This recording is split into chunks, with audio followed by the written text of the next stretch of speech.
Welcome everyone to this week's edition of the GSM's Pride Spotlight. This week I have Rick Dana, one of my service advisors. Welcome, Rick. Thanks. You're a long server, aren't you? Yes, sir. How many years? 28 years, be 29 in April. 28 years, and you look like you're 28 years old.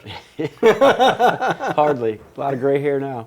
So I do kind of the same process with everybody. So let's start in the old St. Louis saying, where'd you grow up? I grew up right here in Chesterfield, just a few miles up the street.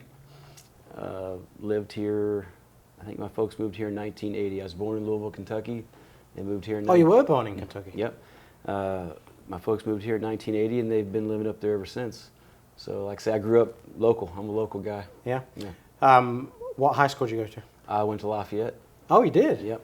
I went to the old Lafayette and the new Lafayette. So we sponsor Lafayette. I don't know if you know that. Yeah, yeah. But we do a lot of stuff, and actually that's probably going to start up, back up next month, actually. We're going to start doing some stuff out there, so if you want to be part of that, you're more than welcome to come. Go back to your old stomping grounds. Yeah, it might be kind of So fun. did you go to is that? The new one, yeah. So I went to the old one, which was over in Ellisville. Yeah. Now it's, I don't know if it's Crestview Middle School now, I guess. Oh, okay. Yeah, Yeah. I know you're thinking about. And yeah, then, so I went there for my first year, and then we switched over to the new school. We were the first graduating class at the new school. Oh, really? Yeah. That's kind of cool. Yeah. That's actually a nice place. Very nice, yeah. Yeah, when we did our sponsorship out there, it was actually they did give us a tour, and I was pretty impressed with that place. Yeah, yeah. It's a pretty big school. What about college? Did you go to college? Well, I went to Rankin Technical School. Okay. Yeah, so I did that, and I thank Lou Fusz for that because he sent me there. So that's a good thing. And yeah, so that's about it for as far as college goes for me. But So you have worked nowhere else but Lou Fusz Ford? Correct. Yeah, I started here when I was 19 years old. And you were a tech to start with, right? No, sir, I was a porter. Oh, you were a Yep, porter? I was a porter, and my job was to keep the shop clean and take out the trash. So you've literally worked your way all the way up, haven't you? Yeah. From the depths. Yep, yep. Before we jump on to Lou Fusz then, because obviously a lot of you, this conversation is going to be Lou Fusz. Any hobbies outside work? Did you play sports in school? I did play sports in high school, football and baseball. I play tennis now. I love to play tennis. I'm a Missouri State archery champion. So I shoot archery, yeah. Do you still do that? Yep, still do that to this day, yep. So I'm just starting to gear up for the winter archery season right now. So when you go hunting, then you actually bow, not... Everything's with a bow. Yeah. Yeah, everything. What's kind of the... what's the most exciting thing you've killed with a bow? Well, I've killed quite a few things, but elk is pretty awesome. Mule deer's great. Anything out west is a lot of fun. When it's the western states, here locally, of course, whitetail hunting is great. Yeah. But I've done that. Where's the furthest you've been when you've been hunting? New Mexico. Okay. Yeah. What do you hunt in New Mexico? Elk. Elk, really? Yeah. Yeah, I killed a bull elk in New Mexico, and elk live in like the hot deserts like that? Yeah, well, it gets cool there in the winter.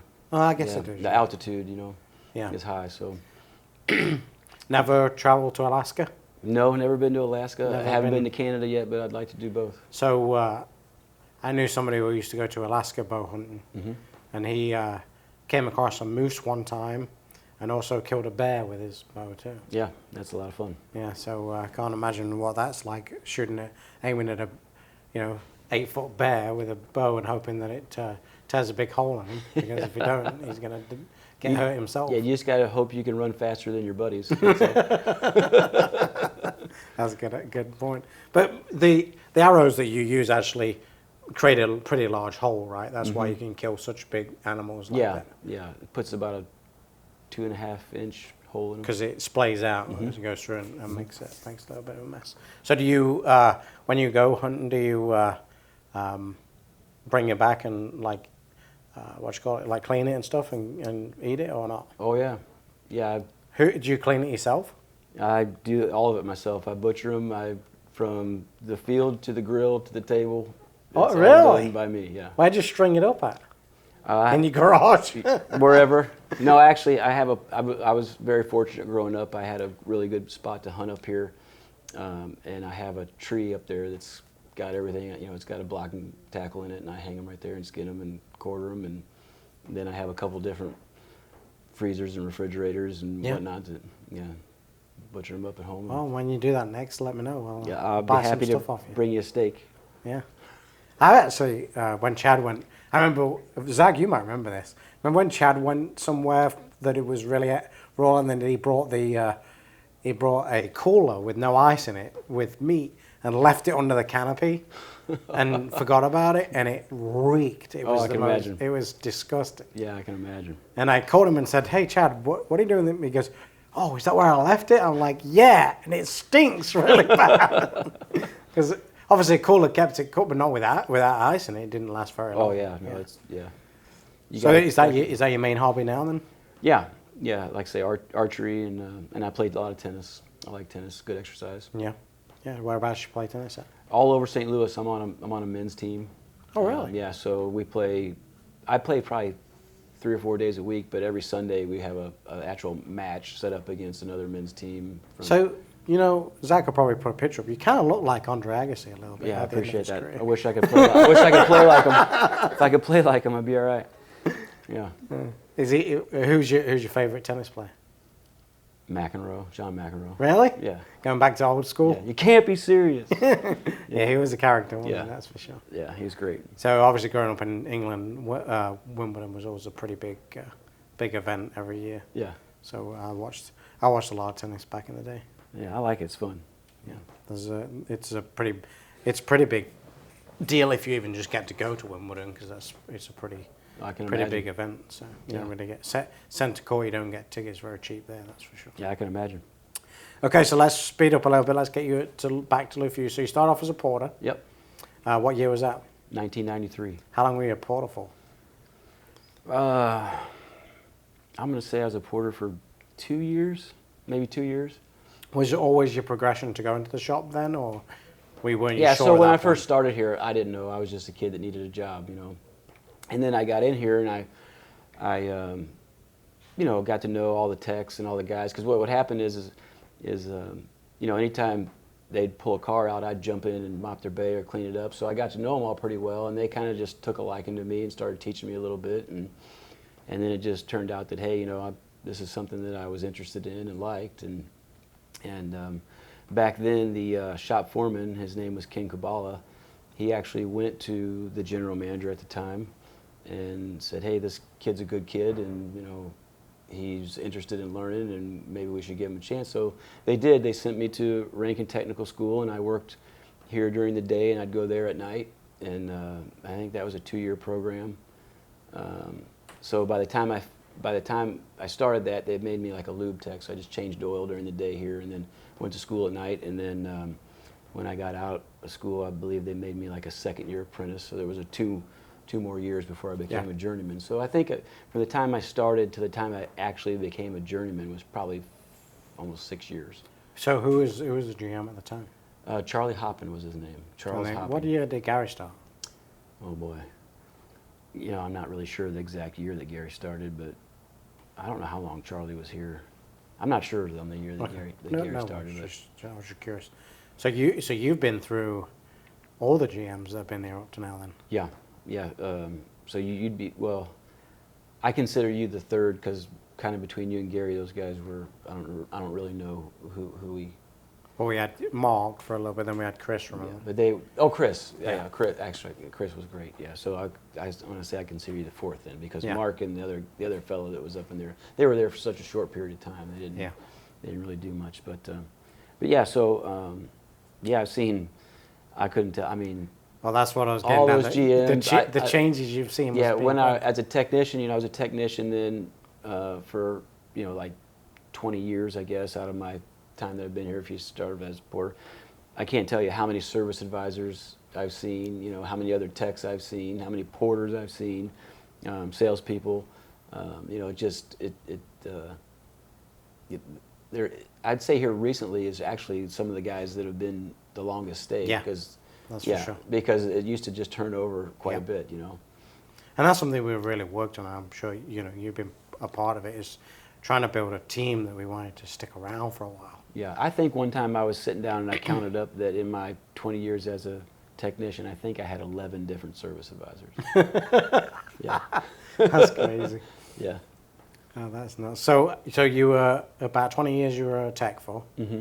What was your defining moment when you decided you wanted to go into being a rider? Well, I had been asked earlier in my career to do it, and I think I have a pretty good personality for it. And you know what?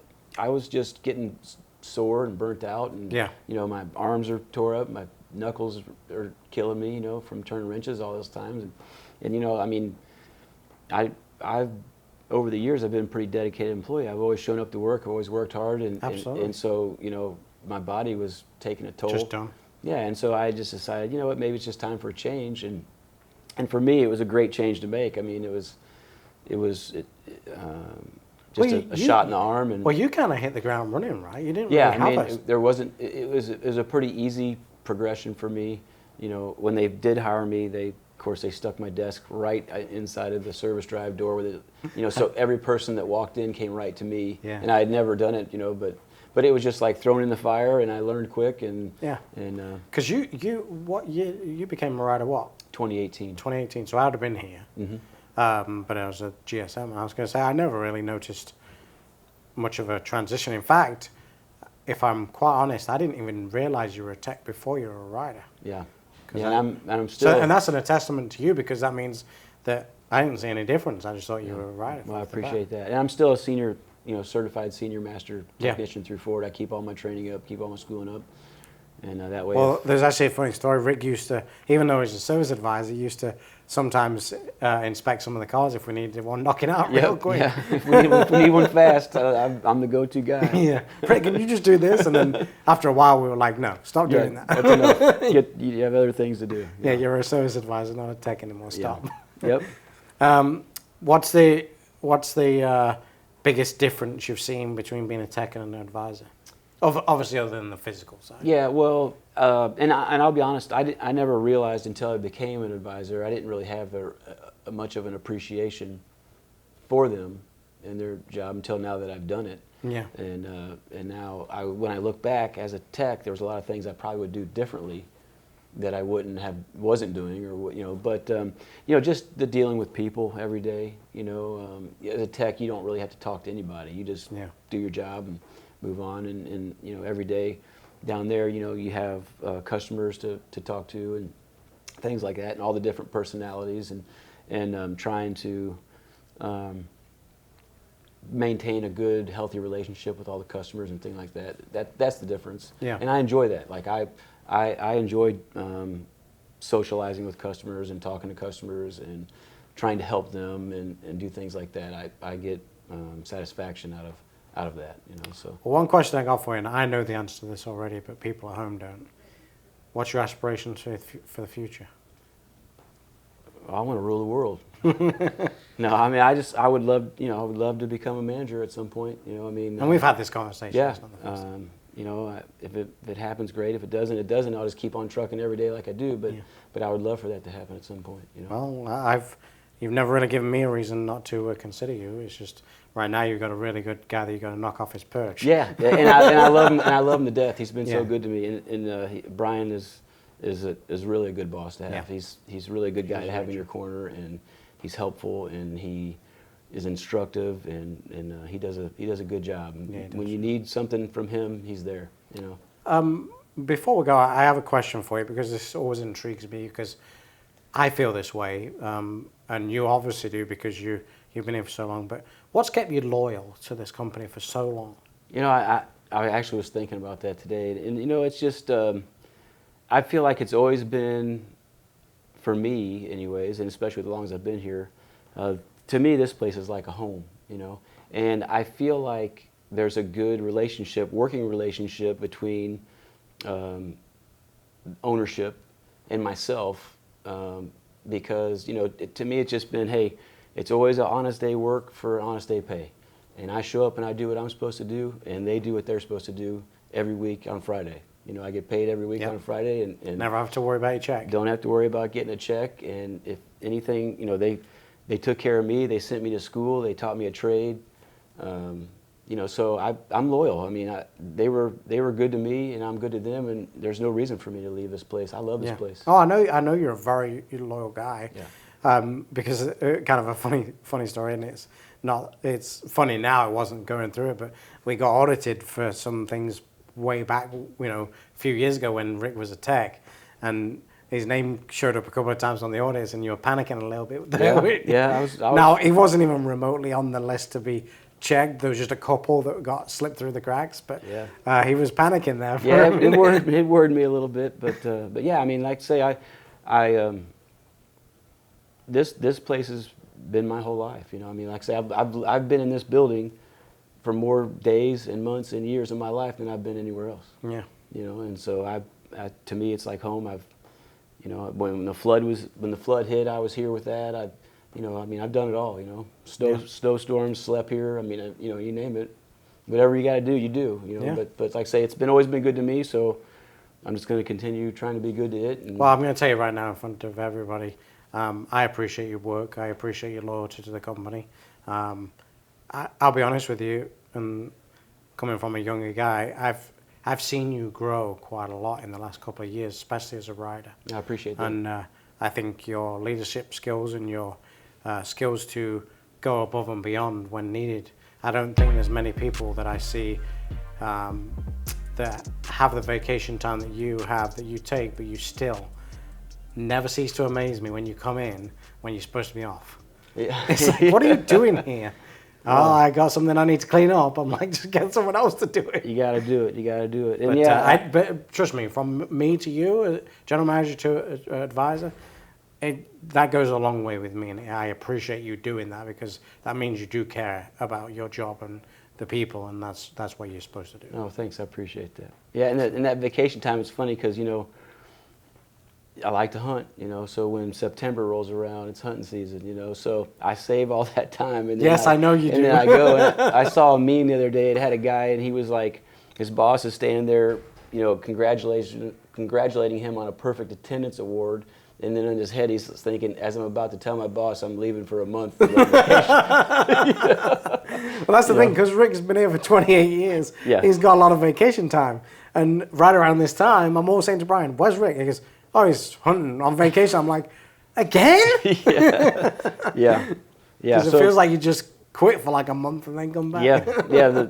It's a the great side is that I get a lot of time off there at one spot, but then now I'm back now for I don't know, it might be 6 or 8 months before I get any more vacation because I use it all. I give you a lot of shit about it, but at the end of the day, you've earned your keep, so it's good to go. Appreciate it. Right. Well, I appreciate you joining me. Yep. As always, over at Fusz Ford, we can replace the car, not the customer, and I'll see you all next week.